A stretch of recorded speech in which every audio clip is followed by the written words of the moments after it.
সকালে যদি তোমরা সি বিচে আসো এরকম অনেক সুন্দর জিনিস দেখতে পাবে, ঝিনুক দেখতে পাবে, এরকম স্টারফিশ দেখতে পাবে, কিছু স্টারফিশ মরা, কিছু জীবিত থাকে। আর এই দেখো সকালের জাস্ট কি সুন্দর লাগছে, যেহেতু অনেকটা দূর সমুদ্র পিছিয়ে যায় না, তো ওর জন্য অনেক বিচটা অনেকটা দেখা যায়। আর বেলাতে বা রাত্রে হলে কি হয় তোমরা অতটা দেখতে পাবে না, কেননা পাথরের কাছে চলে আসে একদম। তুষার ভিডিও করছিল আর আমরা সবাই ভীষণভাবে খিল্লি করছিলাম, কেননা এতক্ষণ ধরে ভিডিও করছিল। ভাইয়ের অশেষ ধৈর্য, এই নিয়ে অ্যাপটা 6টা টেক হয়ে গেল, তাও মন ভরে নাই দাদার, না আরো ভিডিও চাই, ভিডিও চাই। ও কি শুট হচ্ছে ভাই, ভিডিও শুট ডান, খুব সুন্দর ভিডিও করা হয়েছে। প্রায় 1-1.5 ঘন্টা ধরে ভিডিও করা হয়েছে, যদিও 1-1.5 ঘন্টা আমি করিনি, তার মাঝে দেখলে আমি কইটুকু টাইম করেছি। যাই হোক, তো বাই বাই দীঘা। কালকেও আমরা স্নানের সময় ডাব খেয়েছি, আজকেও আমরা যাওয়ার আগে একবার ডাব খাবো। আর এখানে 2টো ডাব 50 টাকা করে বলছে, একটু বার্গেনিং করতে হয়, 60 টাকার ডাবটা 50 টাকা আমরা নিলাম। আর একটু বার্গেনিং সব জায়গায় করতে হয় বস, সো বার্গেনিং তো করতেই হবে। আর জানি না কেমন জল হবে, কালকের ডাবটার তো জল ভালোই ছিল, বাট আজকে সবসময় তোমরা চেষ্টা করবে জলওয়ালা ডাব খেতে, শ্বাসওয়ালা না, তাহলে অনেকটা জল বেশি পাবে। আর সকাল সকাল ডাব খাওয়ার কিন্তু মজাটাই আলাদা, শরীরও ভালো থাকে। তো এখন রুম ছাড়ার পালা, আর সবাই প্রস্তুত হচ্ছে রুম ছাড়ার জন্য। তো চলো টাটা। আগে শেষ বেলায় ফটো তুলতে ব্যস্ত দাদা। তোমাদেরকে হোটেলের লিফটটাও দেখাতে চাই, কেননা হোটেলের লিফটটাও ভীষণ সুন্দর। বেসিক্যালি কেন সুন্দর, কারণ এই যে হোটেলের লিফটটা উঠলেও এত সুন্দর ভিউ দেখা যাচ্ছে, সেটার জন্য আমার কাছে হোটেলের লিফটটা ভীষণ ভালো লাগলো।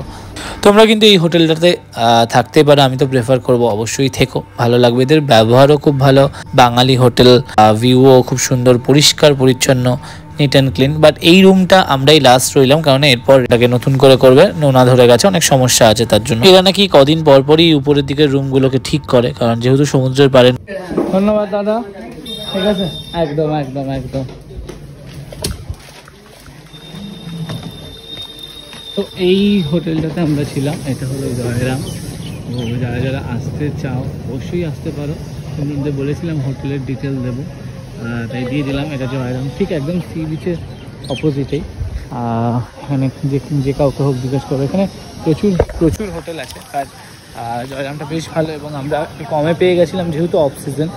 আর একদম ফ্রন্টে ছিল, ফ্রন্টে মানে একদম টপ, খুবই ভালো ছিল। তো আবার সেই দোকানটাতেই ঢুকছি ব্রেকফাস্ট করতে, আর আজকেও ধোসা করবো, আগে থেকেই বলো। এই দোকানটা, এই জানা হোটেল জয়, এই হোটেলটাতে তোমরা খেও। তো আজকেও সকালে বলেছিলাম ধোসা খাবো, অ্যান্ড ধোসা চলে এসছে আমাদের সকলে। আর এই অলরেডি আমারটা এই সিচুয়েশন করে দিয়েছে গিলে গেলে, ঠিক আছে।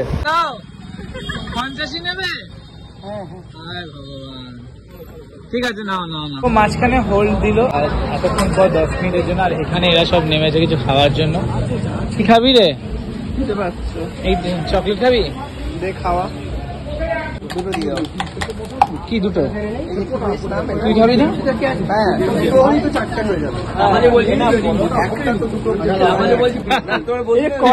সাদা চা কড়া করে ভাজবে, হ্যাঁ কড়া করে, হ্যাঁ জানি, ডিমের আষ্টে গন্ধটা লাগে বেশি করে।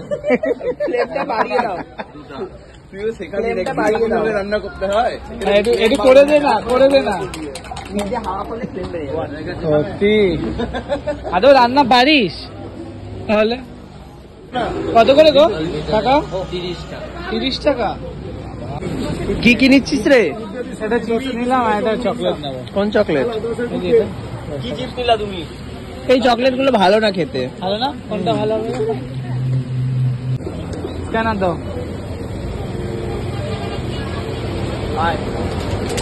ওই বিস্কুটটা খাও। নামলাম হাওড়াতে, এবার ওরা ওদের গন্তব্যতে যাবে, আমি যাবো এখান থেকে যাদবপুরে।